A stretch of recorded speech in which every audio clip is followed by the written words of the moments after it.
Hello friends, welcome to my channel Sanskar forever. मैं पायल लेकर आई हूँ आपके लिए शक्तिला एकादशी की पूरी कथा, जिसे सुनकर आप भी भाव विभोर हो जाएंगे। आप भी माघ महीने में किस तरह से हमें तिल का दान करना चाहिए, क्या क्या और चीज़ें दान करनी चाहिए, और इस मास में विशेष रूप से किस भगवान की पूजा करनी चाहिए, इसके बारे में पूरी जानकारी लेकर आई हूँ मैं आपके सामने। लेकिन उससे पहले अगर आपने मेरे चैनल पर अभी तक सब्सक्राइब नहीं किया है तो प्लीज़ मेरे चैनल को सब्सक्राइब कीजिए, बेल आइकन के बटन को ज़रूर प्रेस कीजिए। तो चलिए देर ना करते हुए शुरू करते हैं हम अपनी शक्तिला एकादशी की संपूर्ण कथा। माघ मास के कृष्ण पक्ष की एकादशी को शक्तिला एकादशी कहते हैं। इस दिन भगवान विष्णु की पूजा की जाती है।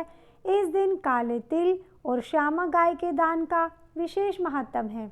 शरीर पर तिल के तेल की मालिश, तिल जल से स्नान, तिल जलपान तथा तिलों के पकवान की इस दिन विशेष महत्ता है।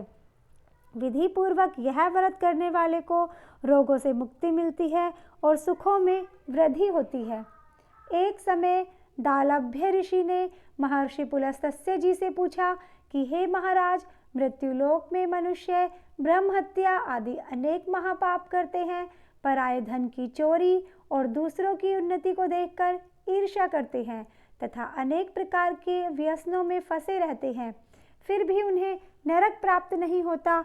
इसका क्या कारण है? न जाने वे कौन सा दान अथवा पुण्य करते हैं जिनसे उनके पाप नष्ट हो जाते हैं।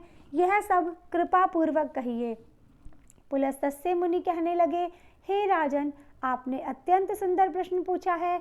इससे संसार के जीवों का कल्याण होगा।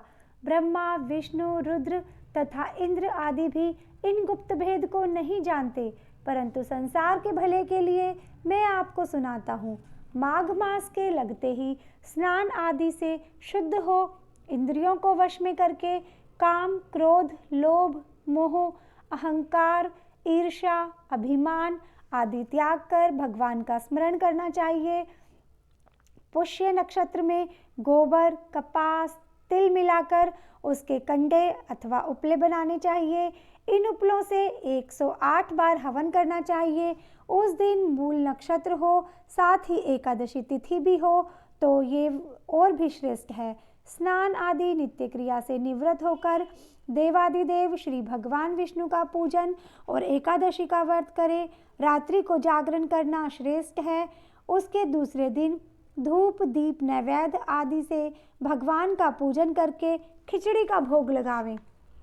भगवान विष्णु का पूजन करके पेठा, नारियल, सीताफल और सुपारी सहित अर्घ्य देते हुए विनय करें। हे भगवान, आप दीनों को शरण देने वाले तथा इस संसार सागर में फंसे प्राणियों का उद्धार करने वाले हैं। हे पुंडरीकाक्ष, आप लक्ष्मी सहित इस तुच्छ अर्घ्य को स्वीकार करें। इसके पश्चात जल से भरा हुआ घड़ा ब्राह्मण को दान करें। उस समय ब्राह्मण को श्यामा गो और तिल पात्र देना अति उत्तम है। तिल स्नान और भोजन दोनों ही श्रेष्ठ है। इस प्रकार जो मनुष्य जितने तिलों का दान करता है उतने ही 1000 वर्ष स्वर्ग में वास करता है। तिल मिश्रित जल में स्नान, तिलों का उबटन, तिल मिश्रित सामग्री से हवन, तिल मिश्रित जल को पीना और भोजन में तिलों का प्रयोग तथा तिलों का दान, यह 6 कार्य शक्तिला कहलाते हैं। इनको करने से अनेक प्रकार के पाप नष्ट हो जाते हैं। इतनी कथा कहकर पुलस्त्य ऋषि कहने लगे कि एक समय नारद जी ने भी भगवान श्री विष्णु से यह प्रश्न पूछा था और भगवान ने शक्तिला एकादशी का जो महात्म नारद जी से कहा था वह तुमसे कहता हूँ। भगवान विष्णु कहने लगे, हे नारद मुनि, मैं आंखों देखी एक सत्य घटना कहता हूँ, तुम ध्यान पूर्वक सुनो। प्राचीन काल में मृत्युलोक में एक ब्राह्मणी रहती थी। वह सदैव व्रत किया करती थी। एक समय वह 1 मास तक लगातार व्रत करती रही। इससे उसका शरीर अत्यंत दुर्बल हो गया। यद्यपि वह अत्यंत बुद्धिमान थी, फिर भी उसने कभी देवताओं के निमित्त धन तथा अन्न का दान नहीं किया। इससे मैंने सोचा कि ब्राह्मणी ने व्रत आदि से अपना शरीर शुद्ध कर लिया है और इसको विष्णु लोक तो मिल ही जाएगा, परंतु इसने कभी भी अन्नदान नहीं किया। इससे इसकी तृप्ति होना कठिन है। ऐसा सोचकर मैं एक भिखारी बनकर मृत्युलोक में उस ब्राह्मणी के पास गया और उससे भिक्षा मांगी। वह बोली, महाराज आप यहाँ किस लिए आए हैं? मैंने कहा, हे ब्राह्मणी मुझे भिक्षा चाहिए। इस पर उसने एक मिट्टी का ढेला मेरे भिक्षा पात्र में डाल दिया। मैं उसे लेकर स्वर्ग लौट आया। कुछ समय बीतने पर वह ब्राह्मणी शरीर त्याग कर स्वर्ग में आई। मिट्टी का दान करने से उस ब्राह्मणी को स्वर्ग में सुंदर महल मिला, परंतु उसने अपने घर को अन्नादि सामग्रियों से शून्य पाया। तब वह मेरे पास आकर बोली, हे भगवान, मैंने तो अनेकों व्रत आदि तथा आपकी पूजा की है, परंतु फिर भी मेरा घर अन्नादि से शून्य क्यों है? मैंने कहा, पहले तुम अपने घर जाओ, देवताओं की स्त्रियां तुम्हें देखने के लिए आएगी। उसने शक्तिला एकादशी का पुण्य और विधि सुन लेना, तब ही द्वार खोलना। भगवान के ऐसे वचन सुनकर वह अपने घर आ गई। जब देव स्त्रियां आई और उन्होंने द्वार खोलने के लिए कहा तो ब्राह्मणी बोली कि आप मुझे देखने के लिए आई हैं, तो सबसे पहले शक्तिला एकादशी का महात्म कहिए। तब उसमें से एक देवस्त्री ने शक्तिला एकादशी का महात्म कह सुनाया। ब्राह्मणी ने महात्म सुनकर घर का द्वार खोल दिया।